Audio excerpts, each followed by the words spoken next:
दोस्तों अब बात करने वाले हैं हम लोग इस वीडियो में जो हमारे वॉरियर्स हैं, जो पैरा कमांडोज हैं, the elite forces, the respected forces and the most toughest training in India जिसकी है वो है पैरा कमांडो। हिल वॉर जब आप देखेंगे रोंगटे खड़े हो जाते हैं दोस्तों। सपना होता है एक कैडेट का, एक एस्पिरेंट का कि आपको बनना है डेस्टिनेशन पे। आपकी डेस्टिनेशन क्या होगी? To become a para commando in the elite, to have a part in the elite and the respectful forces. That is the para commando, most elite forces. सारी फोर्सेस जो ट्राई सर्विसेज की है the most elite forces है, but para commando the most peoples का जो सपना होता है। आर्मी की जो आपकी जो ये होते हैं पैरा कमांडो, आर्मी के जो स्पेशल फोर्स होती है उसमें जाने का एक मौका होता है। ठीक है, ट्रेनिंग के प्रोसीजर की बात करेंगे। देखिए आप रिक्रूटमेंट की बात कैसे रिक्रूट करते हैं वो सारा प्रोसीजर मैं आपने बना चुका हूं, वीडियो डिस्क्रिप्शन में डाल दूंगा, आई बटन पर डाल दूंगा। और इसकी सैलरी भी मैं बता चुका हूं, तो सैलरी भी मैं डिस्क्रिप्शन में लिंक डाल दूंगा, ऊपर आई बटन में डाल दूंगा। अब चलिए देख लेते हैं दोस्तों ट्रेनिंग का क्या मतलब है, ट्रेनिंग में क्या क्या चीजें होती हैं, कहां से आपको ट्रेनिंग करनी पड़ेगी, वो चीजें करने के लिए क्या। देखिए आपको मैंने पहले बताया था कि आपको पैरा कमांडो बनना है, देन आपको आर्मी में जाना पड़ेगा। आर्मी में एज अ ऑफिसर जाएंगे आप तो जा सकते हैं, ठीक है, जो कि कमीशनड होते हैं, या फिर आप सोल्जर की पोस्ट पर जाकर भी जा सकते हैं। सोल्जर में जाएंगे तो नॉन कमीशनड होंगे, बट आप सोल्जर की पोस्ट पर जाकर भी आप इस पैरा कमांडो की पोस्ट में, पैरा कमांडो में जा सकते हैं। दोस्तों मैं आपको बताना चाहता हूं, डाउट क्लियर करना चाहता हूं। बहुत दिन से मेरे पास कमेंट आ रहा सर टीए क्या दे सकते हैं? टीए वाले कैंडिडेट्स पैरा कमांडो जरूर बन सकते हैं, ठीक है, जरूर बन सकते हैं। अब एक और कमेंट आता था कि गर्ल्स अप्लाई कर सकती हैं। दोस्तों गर्ल्स यहां पर अप्लाई नहीं कर सकती हैं, बिकॉज ये होते हैं लड़ाई का कुछ इसमें काम होता है, तो बेसिकली हम लोग की जो गर्ल्स हैं वो इसको नहीं दे सकती हैं। गर्ल्स जा सकती है कोबरा कमांडो में, बट यहां पर पैरा कमांडो में ये अप्लाई नहीं कर सकती दोस्तों, ठीक है। तो अभी हम यहां पर ये हम आपको बताने वाले थे कि अब होता क्या है दोस्तों, इसके बाद क्या होगा।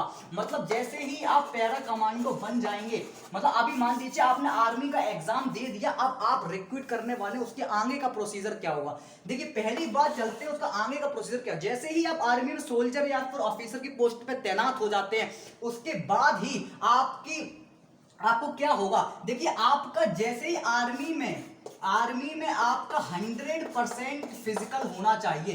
पैरा कमांडो में जाने के लिए आपका 100% फिजिकल होना चाहिए, और 50%, बहुत ध्यान से ये वीडियो को देखेंगे, 50% आपका रिटन टेस्ट में आपके नंबर होने चाहिए, ठीक है। देखिए मैं आपको फिर बता दूं, सोल्जर के लिए भी जाएंगे तो सोल्जर के 3 एग्जाम होते हैं, soldier GD, soldier tax, soldier clerk. और ऑफिसर के लिए जाएंगे तो एनडीए से जा सकते हैं 12th के बाद, और ग्रेजुएशन के बाद आप सीडीएस को अप्लाई कर सकते हैं, ठीक है। तो दोनों के लिए एग्जाम हो, एग्जाम में आपको 50% नंबर चाहिए, और 100% आप फिजिकल में होने चाहिए। जिस भी बंदे के 100% फिजिकल और 50% रिटन में होते हैं वही पैरा कमांडो के लिए एलिजिबल है, ठीक है। बहुत ध्यान समझिए, वही पैरा कमांडो के लिए एलिजिबल है। तो आप अगर आर्मी का सपना देख रहे हैं, आर्मी में जाने का सपना देख रहे हैं, तो आप ये भी लेकर चलिएगा, क्योंकि मुझे 100 में फिजिकल लाने हैं, मुझे 50% आपके रिटन में लाने ही। और जैसे ही आप इसको सब कुछ कर लेंगे, देन आपके अलग से मेरिट लिस्ट को निकाला जाएगा आर्मी के द्वारा। उस मेरिट लिस्ट में अगर आपके 100% फिजिकल में है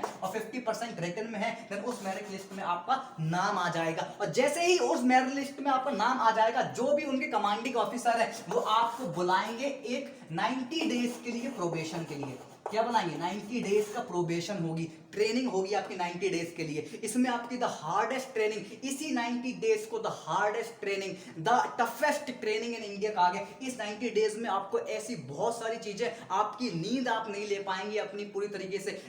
इसे हम इस 90 डेज को हम एक और नाम देते हैं sleep incubation. Sleep incubation period से आपको गुजरना पड़ेगा, 90 डेज का आपको प्रोबेशन करना पड़ेगा। और आप अगर इतनी मेहनत कर लेते हैं, जी जान से आप अपनी पूरी जिंदगी भर की जो मेहनत इकट्ठा करके आप उसमें झोंक देते हैं, देन आप बन जाएंगे आप बन जाएंगे पैरा कमांडो, ठीक है। आप बन गए पैरा कमांडो। अब जैसे ही आप पैरा कमांडो बन गए, फिर आगे का प्रोसीजर, ट्रेनिंग के बाद आपको क्या क्या चीजें और करनी पड़ेंगी लास्ट में देख लेते हैं। चलिए बता देते हैं क्या करनी पड़ेगी। हाँ, तो एस्पिरेंट्स, इसके आगे बताने से पहले मैं आपको बताना चाहता हूं, मेरा एक और चैनल है जिस पर मैं फिजिकल की वीडियोस को अपलोड करता हूं, मेडिकल के बारे में बताता हूं, नॉकनीज वगैरह इस सबका मैं जो रामबाण है वो बताता हूं, और एसएसबी के बारे में भी बताता हूं। तो अगर आपने चैनल को सब्सक्राइब वाला नहीं किया, ज्वाइन नहीं किया है, नीचे डिस्क्रिप्शन में लिंक है, आप जाकर उधर से ज्वाइन कर सकते हैं। अब अब दोस्तों चलते हैं, जैसे ही आप एक पैरा कमांडो बन जाते हैं अब आपको क्या होगा। देखिए आपको पहले गुजरना पड़ेगा इनिशियल फेज से।